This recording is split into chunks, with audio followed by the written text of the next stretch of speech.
성경의 문화와 풍습 39번째 시간입니다. 오늘은 구약 시대의 이혼에 대한 법에 대해서 살펴보도록 하겠습니다. 결혼 제도와 함께 성경에는 이혼에 대한 율법의 말씀이 기록되어 있습니다. 그런데 이혼은 원래 하나님께서 계획하신 것이 아니고 또 하나님께서 원하시는 것도 아닙니다. 왜냐하면 창세기 2장 24절에서 하나님께서 둘이 한 육체가 된다고 했습니다. 그래서 하나님께서 짝지어 주신 것을 사람이 나눌 수 없다고 했습니다.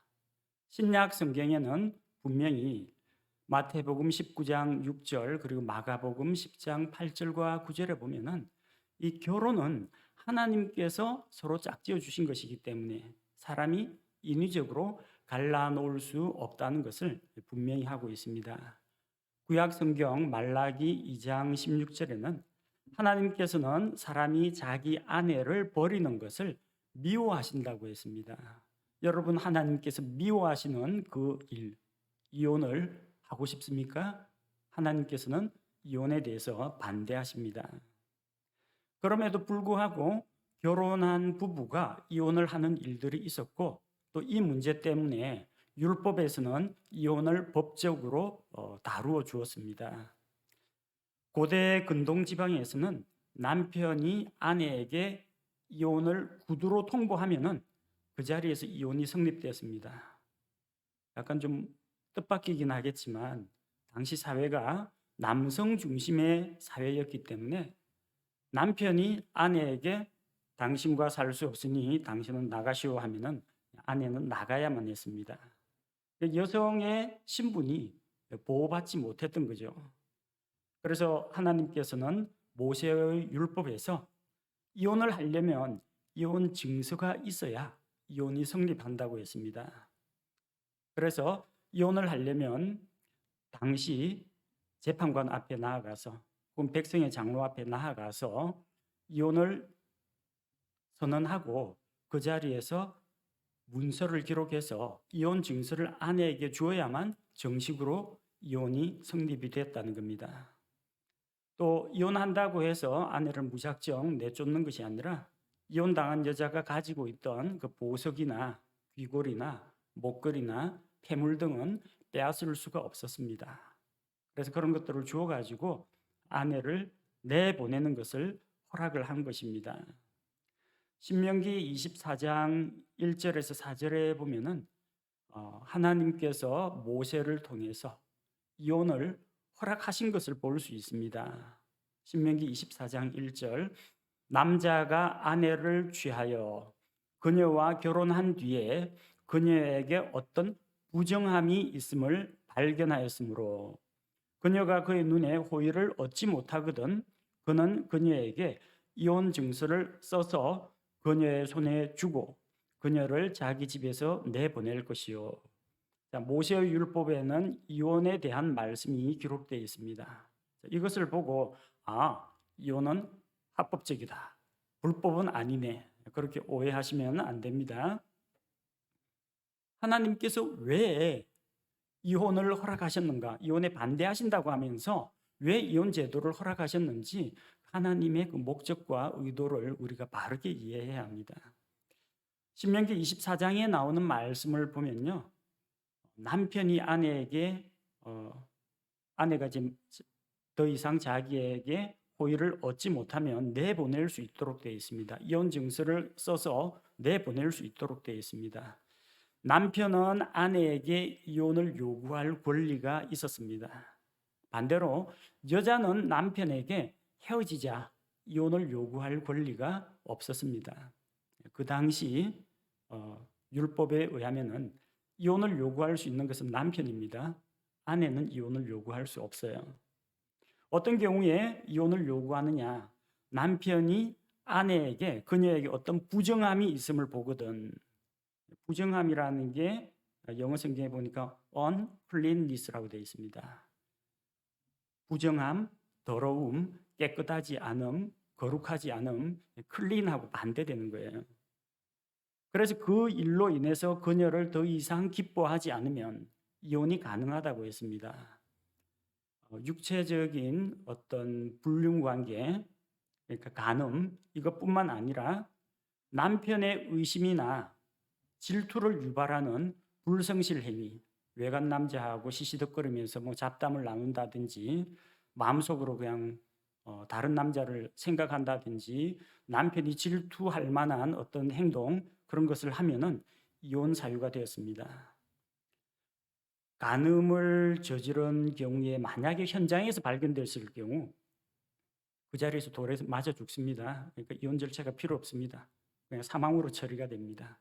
근데 몰래 바람을 피웠는데 나중에 발각이 되었다. 간음을 해서 그녀가 부정하다는 사실이 발견됐다. 그때는 이혼을 신청할 수가 있습니다. 남편은 아내에게 이혼 증서를 주어서 내보낼 수가 있습니다. 그리고 이혼 증서를 가지고 정식으로 남편과 헤어졌다 이 증명서가 있기 때문에 그 아내는 다른 사람에게 시집을 갈 수가 있었습니다. 그래서 신명기 24장 2절에 보면 그 여자는 이혼 당한 다음에 그의 집을 떠나 나가서 다른 사람의 아내가 될 수 있느니라.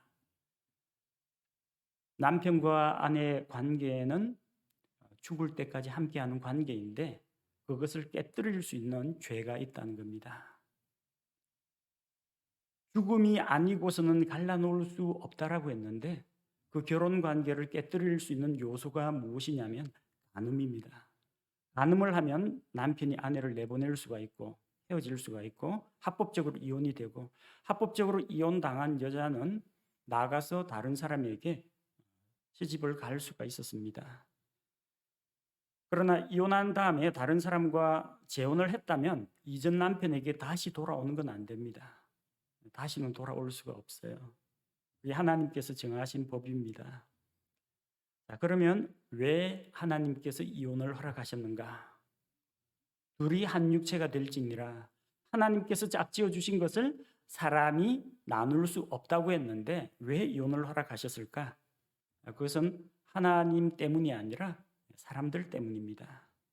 원칙적으로 이혼은 허용되지가 않았지만 사람들의 마음이 강팍하기 때문에 이혼을 허락하신 겁니다. 마태복음 19장 8절 말씀을 보겠습니다.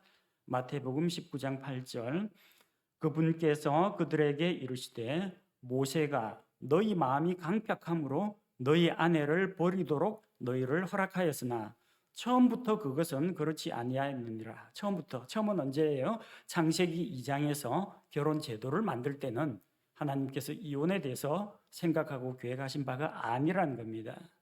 그런데 사람이 에덴 동산에서 죄를 짓고 쫓겨나고 아담의 그 타락한 본성을 가진 자들이 죄를 짓고 사악하게 되고 마음이 강팍하게 되니까 하나님께서 세우신 결혼과 가정 제도를 깨뜨리기 시작한 것입니다. 그래서 불륜을 저지르기도 하고요. 아내를 학대하기도 합니다. 만약에 이혼 제도가 없다면, 이혼이 원천 봉쇄되었다면 어떤 문제가 생기느냐? 배우자가 외도를 하더라도 이혼이 불가능하니까 배우자가 외도를 해도 헤어지지를 못하는 겁니다. 같이 살아야 됩니다. 같이 사는데 또 나가서 또 다른 남자하고 간음을 저지르고 와요. 남편도 다른 여자하고 간음을 저지르고 또다시 가정으로 와요. 이 사람들이 같이 사는 게 너무나 힘듭니다. 남자나 여자는 두 집 살림을 해야 돼요. 하나님께서 허락하지 않는, 만약 이게 허용이 되면 간음을 하더라도 이혼당하지 않는다. 배우자로부터 책임을 물어서 쫓겨나지 않는다. 이게 보장된다면 어떤 일이 일어날 것 같아요? 전국에 음행이 성행하게 될 겁니다. 뭐 간음 좀 하면 어때? 그게 뭐 결혼을 깨뜨릴 사유야? 이혼은 절대 안 한다며. 죽을 때까지 너하고 같이 살면서 밥 먹고 살고 너가 보러 오는 것으로 살되 나는 다른 남자, 나는 다른 여자에 관심을 두겠다. 이러되면 가정 질서가 무너집니다. 이혼이 만약에 허락이 안 된다면 아내와 도저히 맞지 않아가지고 간음을 저지르고 돌아오면 뻔히 알고 있는데 헤어지고 싶은데 헤어질 수가 없어요. 그럼 어떻게 합니까? 일평생 아내를 구박하고 때리고 욕하고 학대하게 됩니다. 가정 폭력이 있다고 합시다. 남편이 아내를 막 때리고 구타하고. 근데 그 아내가 만약에 이혼 제도가 없다면 죽을 때까지 그렇게 살아야 됩니다. 이 결혼한 배우자의 권리가 보장받지 못하게 됩니다. 아니, 바람 안 피면 되잖아요.